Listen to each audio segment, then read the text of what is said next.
Angibabulise otata bonke nabomama nabantu abasha ngibabonayo phakathi kwendlu egameni lika Yesu. Amen.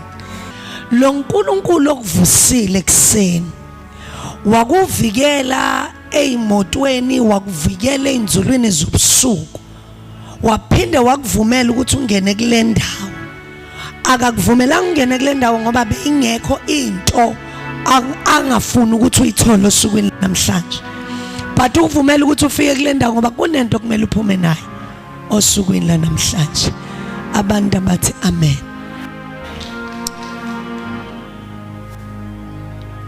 Uma ufunda izwi likaNkulunkulu amaHubo 103 Indumiso kaDavide uthi Davide mbonge uJehova mphefumulo wami. Mbonge uJehova mphefumulo wami. Mbonge uJehova mphefumulo wami.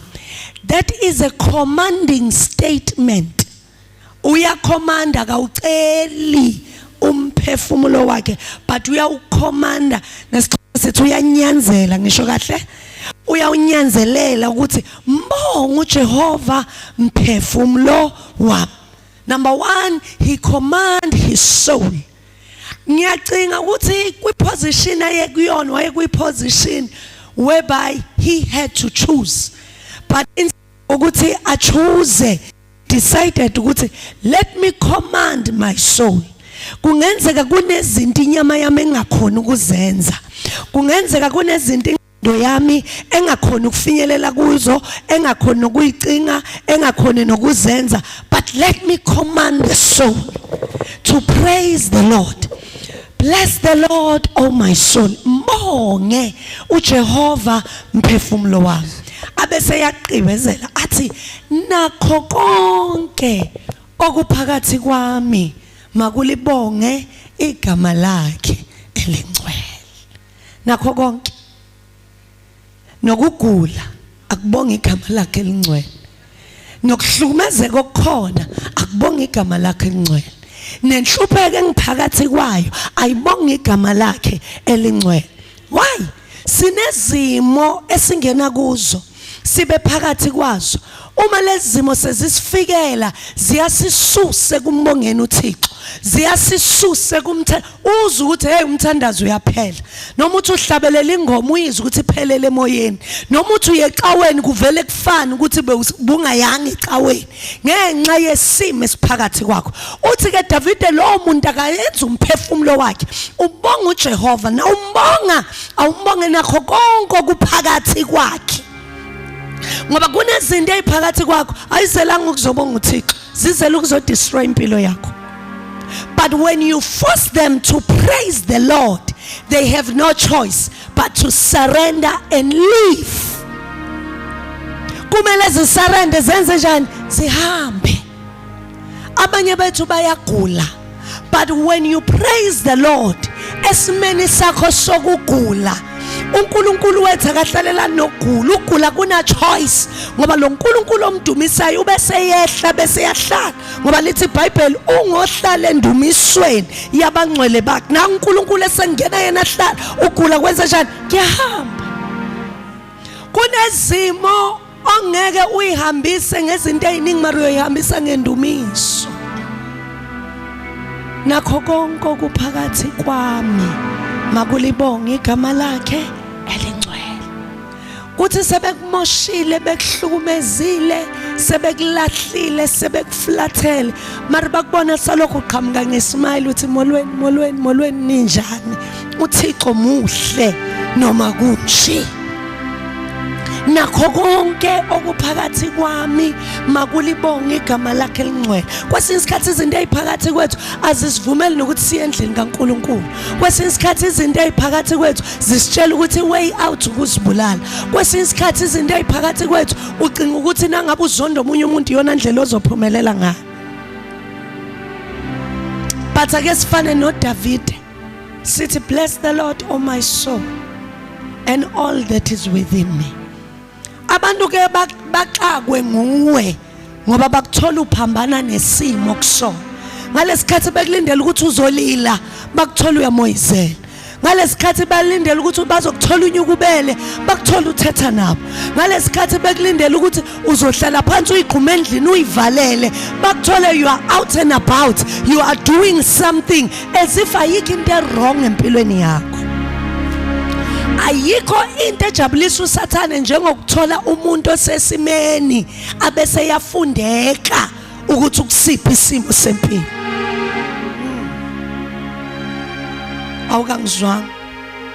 Ayikho into ejabulisa uSathane njengokwazi ukuthi izinto azikhambeli kahle nawe ucula iculo lokuthi vele akuhambi kahle. Sidinga ukuthi siphambane nani nesimo. Nasithi siyaphansi uthi angiyiphansi ngiyaphezulu. Sithi wehlulekile uthi hayi angihlulekanga nginqobile nje lento isishasa ukuthi awukakaboni ama results. Ithi lento sekuphelile uthi hayi akakapheli khona kusazoqala. Ngiswela umuntu ongizwayo ke manje. Sengiqedile kodwa. But ngifuna ubambe nansi into. Umntwana nangabe ezalwa uzalwa ayi full package. Uma kuzalwa umntwana wentombazane noma ngabe kuzalwa umntwana wenkwenkwe uzalwa anazo zonke izinto zakhe ziphelele. Nangabe kuyinkwenkwe izalwa inobunkwenkwe, inobunsizwa, inobudoda, inobukhehla. Zonke lezi zinto zikhona nedi zimele isikhathi saso. Hayi ukuthi zivela ziqala ukuba khona ngoba nakho umuntu usena 13 bezikhona zalwa mari zifihlakele, zikhona ziphila zalwa mari zingabonakali. Unezinto ongenazo right now, hayi ukuthi azikho emehlweni abantu, azikho ezandleni zakho mari zikhona. Manje namhlanje wona umzuzu wokwenza lezi zinto okuthiwa sikho uzibonakala ukuthi zinjani zikhona. Uzumuntu athi hey intombi yami seyikhulile, yakhula izalwa ngoba amabele beyinawo, ubufazi bebekuyo, yonke into beyiphelele. Ungayidelela ngoba uyibona ina 5 years, udelela umfazi isibili, udelela indoda isibili ngoba lezi zinto zikhona zikuye, azizovela na 23 uma zingeke ivele kusho ukuthi akavelanga naso. Nasivela uThixo usuka sinike zonke izinto zethu, ayikho into suka ngasiphanga yona, zonke izinto suke sinazo. But kudingeka abantu abazothi nakumnyama, but impela kumnyama kuyabonakala kumnyama, kodwa mina ngithi kuyakhanya kulesimo esimnyama. But impela indlela ngiyiboni, kodwa mina ngiyathandaza, ngiyakholwa ukuthi le ndlela engabonakala izafika.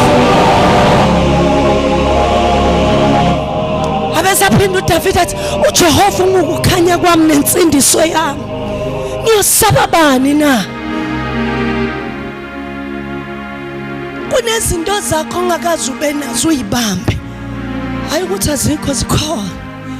Bewudinga umuntu ozokuchanela ukuthi kuze zikhwebuke sikhwetshulwa njani, ngoba uzalwa naso zisuke zingezakho. Benze kuhleli la sawamukela nenhlupheko, wathi vele kushuthi mina ngadalelwe. Hey, akekho umuntu uNkulunkulu amdalela inhlupheko. Isimo esizayo akumele sikoshwe abese kuvela isimo esikhona. Nikhona bazalwane, ngifuna ningimamele, sengigqibile. uJesu naye ezalwa, wazalwa inkosi, amiselwe kuyohlala esihlalweni sobukhosi. But before yohlala esihlalweni sobukhosi, indlela yakhe beyinabantu abazomphika, indlela yakhe beyinabantu abazomlahla, indlela yakhe beyinabantu abazomthwesa icala ngalenzanga, indlela yakhe beyinabantu abazophika ubukhosi kuye. indlela yakhe beyinabantu abazomshaya, indlela yakhe beyinabantu abazombethela esiphambanweni, indlela yakhe beyinabantu abazomthula onqamlezweni bayomfaka ethuneni, mara bangakwazanga ukuthi sebekwenze konke usuku lwesithathu luyofika la ngeke asadinga umuntu ozomvusa, but lokho azalwa nakho bese kuvusa yena, ngoba uNkulunkulu bebukuye. Bese kufanele avuke, akuzanga ngelosi, akuzanga sotsha, akuzanga Maria, mara uNkulunkulu obabuphakathi kwakhe azalwa nabo bamvusa kwabafileyo. Manje uhleli ngakwesokunene sikaBaba uNkulunkulu.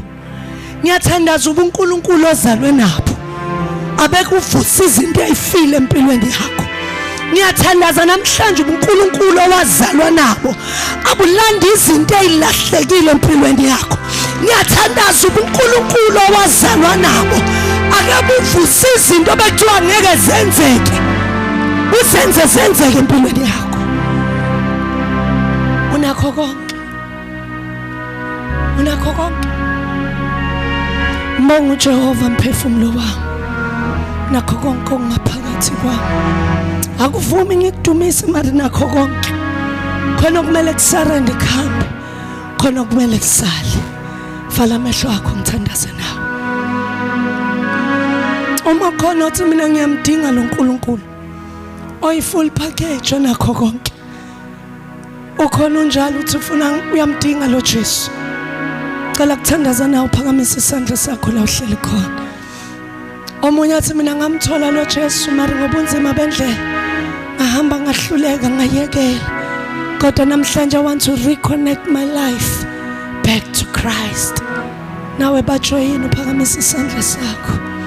Awu moya lo ingcwele, nangabe uyakhona ukuma ngenyawo zakho la uhleli khona, ngiyakucela phakama ngizothandaza kanye nawe namhlanje. Thank you, Spirit of the living God. Thank you, Jesus. Thank you, Jesus. Thank you, Jesus. Isho lo mthandazi emva kwami ithi, Baba, ngegama lika Jesu namhlanje ngithatha isinqumo sokwamukela uJesu njengenkosi nomsindisi wempilo yami.